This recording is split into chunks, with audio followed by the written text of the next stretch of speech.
Studio Patna.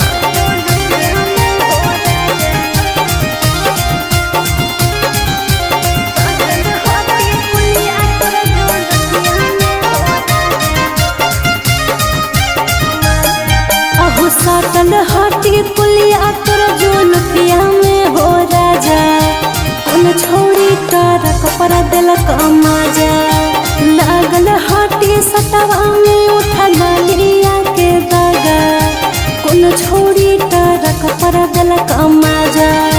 साटल हाटी पुलिया तोर जोलपिया में हो राजा, कौन छोड़ी टरक पर दिलक मजा।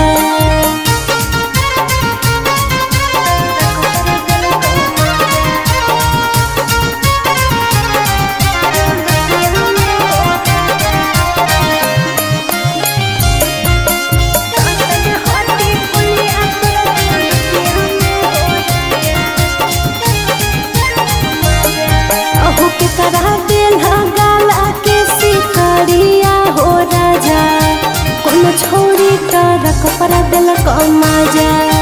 कैसे टूटल हाथावा के घड़िया हो राजा, कौन छोड़ी टरक पर दिलक मजा।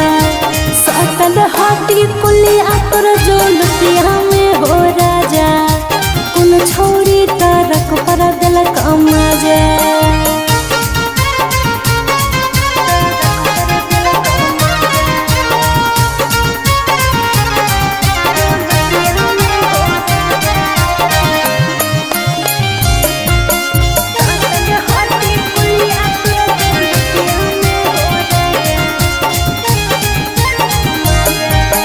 कहाँ खैला खानावा परतिया हो राजा, कौन छोड़ी टरक पर दिलक मजा।